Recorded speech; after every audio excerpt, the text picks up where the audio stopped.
Hi, thanks for joining me on Wilderness with Amani. I've already fished the West Walker River up to 395 this morning. It's like 10:30 now.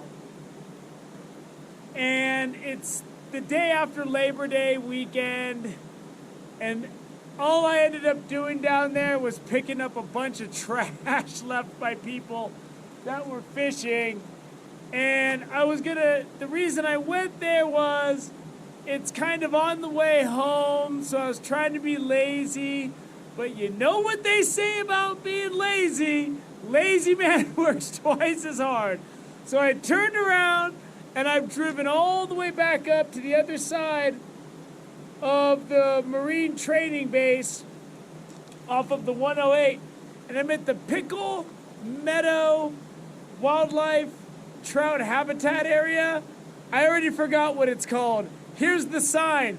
I shot it on the way in. And this is the Pickle Meadow Wildlife Area Trout Habitat. And I don't know if that said wild before, but it looks like it said something in front of trout. So I was gonna hike out here yesterday when I was fishing this river for Wilderness with Amani Patreon yesterday.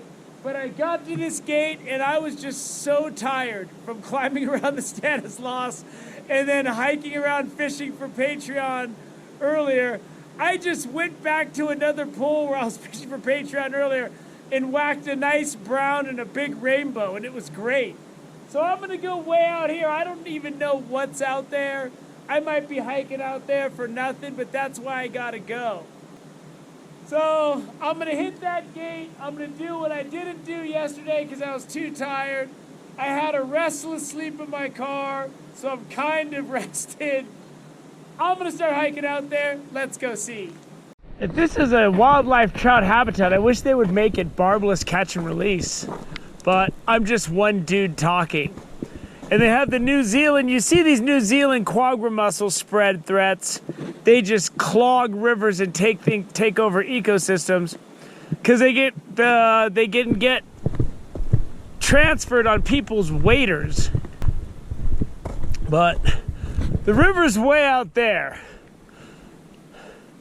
It looks like it runs along where that cliff is.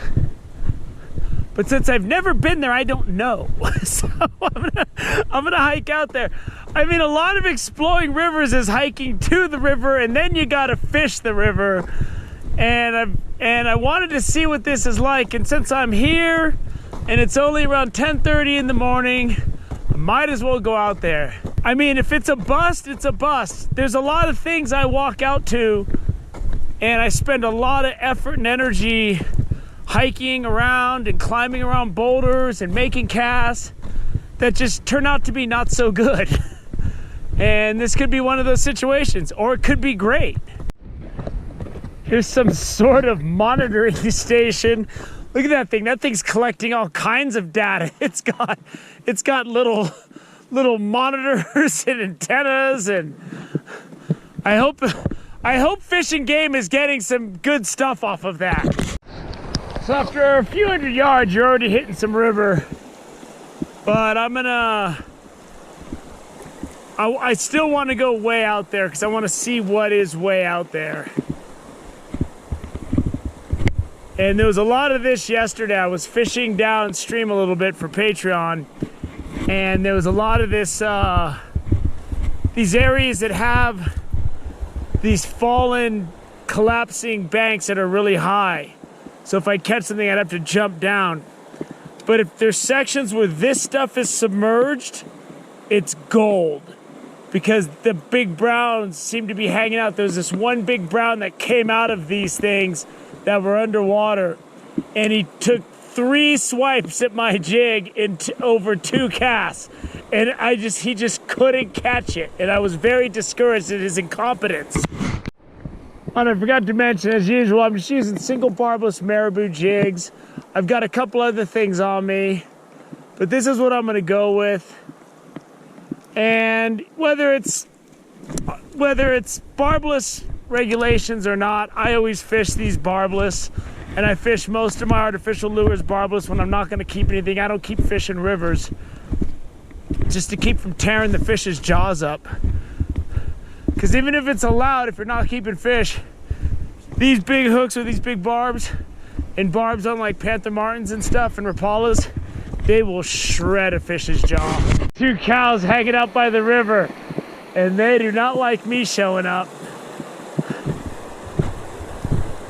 Come on, man, there's enough river for all of us, cows. Wow, seeing all that cattle really makes me want to eat a steak. Unfortunately, steak isn't in the Wilderness with Amani budget, but I might be able to squeeze a carne asada burrito. Yeah, you can produce milk, but can you catch a trout? That's what I want to know. That must be a bull or something, because he's over and he looks angry. I don't want him to come over here. You'll see me get scared real quick. Those things are huge. I talk a bold game when there's a river between us, but I have a clip where I'm scouting the upper Owens where I'm running from cows that are running towards me. I don't got any waders, but this stream over here looks really good. This is really shallow. I'm going home after this. I got dry shoes and socks at the car. So we're going in, folks. We are going in. And the first part of going in yielded nothing. Absolutely nothing. That is some pretty darn cold water for September. And I didn't catch anything, so the joke's on me. So far on this scouting mission, I'm seeing a lot of uneventful water, not a single follower, and I'm not impressed.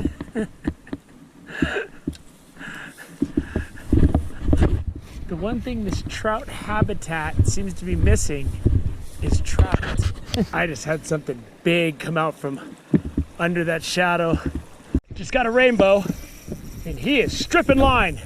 Just like the one yesterday. I got him all the way on the other side of the river.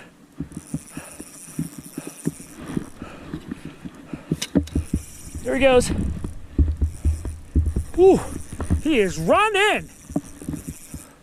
I don't want him to jump. That big one I got last night jumped like 5 times, man. These barbless jigs, that's no good. I saw him, he chased it from the deep stuff into the shallow, and he caught up to it. I cast it all the way across to that far bank.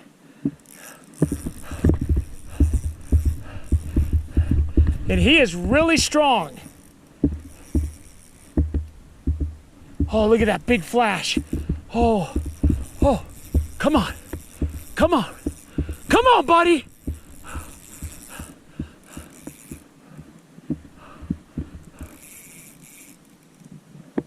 And that's the advantage of fishing these 1/8 ounce jigs with this light tackle. I can whip this thing real far. And these rainbows, man, they fight so much harder than the browns. And the thing is, the second there's no pressure, this barbless jig's gonna come out. So I don't want him jumping. And he's doing me a big favor by swimming upstream. Now he's swimming downstream. The favor just got, the favor just got taken away. I thought you were doing me a favor. I can take a shot at this fish. Got him, got him. Nice rainbow. And like I said, that jig fell right out. The water's really cold, but I'm gonna let this fish sit in the net and relax for a minute before I let him go. But that was a heck of a catch, man. You see that fight? These rainbows just strip line. And like I said, I did a thing on why I like these rubber nets. They're really rigid, so I can let the fish just sit upright in it. There's not a lot of current right where I am, but he's strong, he's fighting. The water's cold, I know, because I've walked into it up to my knees. Look at him thrashing. Look at him thrashing. He's like, let me go, let me go. So let me get my hands wet. I'm gonna show this guy to you. There he is. That's a fat, healthy rainbow trout. Fishing game, there's your trout report. And he's darting out. There he goes. There he goes. Look at him. Look at him swim out there. Full speed. Woo! Got him. And I cast it all the way across to the far bank. And it's not deep here. And I was just shimming it across the bottom. And that guy just, he came out. I saw him chasing it. So I just kept going. And when you see him chasing it, the instinct is to stop. And you can't. Because if you stop, they're not going to hit it. If I stopped, I was just on the bottom. But I got him. Fish in the net. Good. It takes so long to engage. I just hooked a rainbow and I'm way up above the water. The thing jumped like 3 feet out of the water twice. Oh my God, that was a nice fish. He wasn't as big as the one I landed though, but it was nice. Oh, cool, there's 2 deer in the river up above. Baby, a younger one and a mother. And they're crossing. Now they're jumping out because they saw me.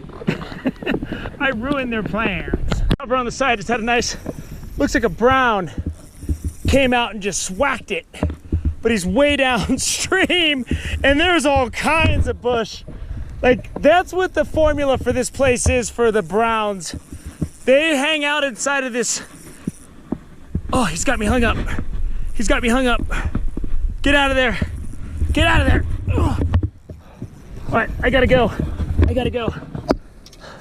He's got me hung up.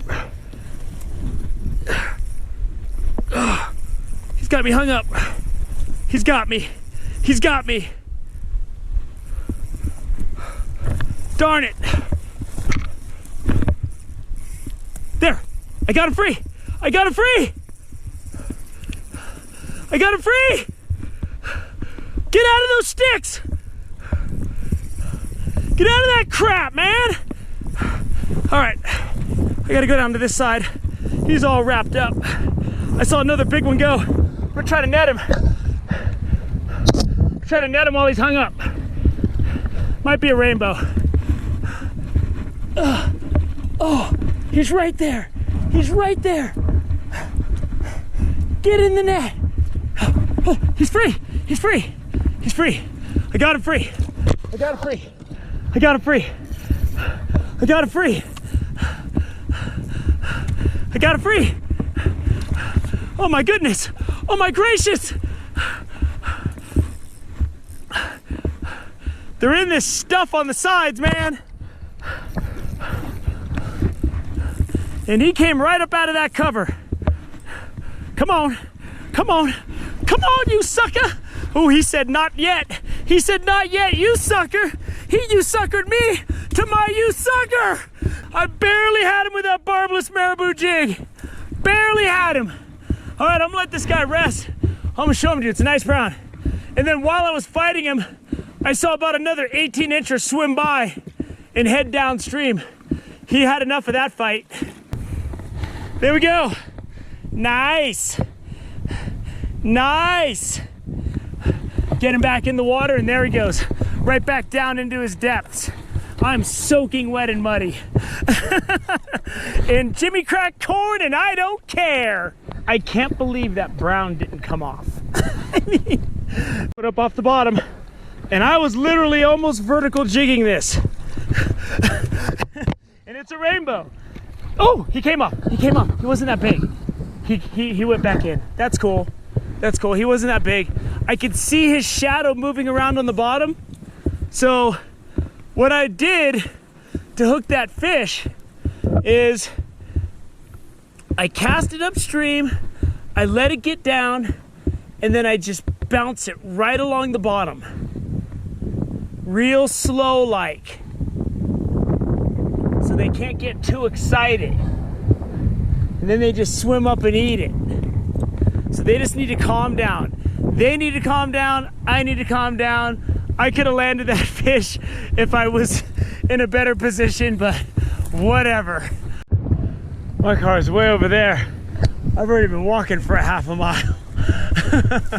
I'm huffing and puffing, but the altitude ain't too high. This is like a nice stroll through a meadow. I'm gonna wrap it up.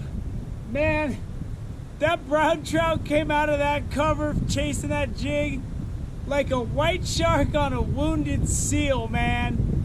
And besides that, all the rainbows were just That first one was cross current, but skipping it across the shallow bottom. And then those other ones were bouncing it downstream across the deep bottom. And it just takes a lot of practice to do that without getting snagged. I didn't lose any jigs today. I got my one jig that's got no paint left. So, this river out there doesn't look great, but I saw a lot of nice fish. I had a big rainbow swipe and miss it. I lost that one, and then I saw a couple other fish scatter when I was reeling fish in that were really nice looking. So I'm gonna go back out there. I might fish for Patreon or something, I don't know, but I'm gonna go back out there when I have a full day and go far. The fishing out here was tough, but it was good. And if you're new to fishing, I have clips on my fishing tips playlist that'll help you succeed in a difficult place to fish like this. And it all comes together to build a complete game.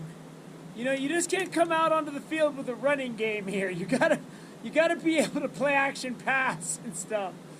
Accuracy in casting, making sure your drag is set properly. You saw that hard fighting rainbow was just stripping line. If my drag wasn't set properly, done. Check your knots. I hope you enjoyed this day on the West Walker out up the 108. It's a whole new stretch of water for me. And you got to watch me catch a couple nice trout. Thank you for joining me on Wilderness of the Monty. Until next time.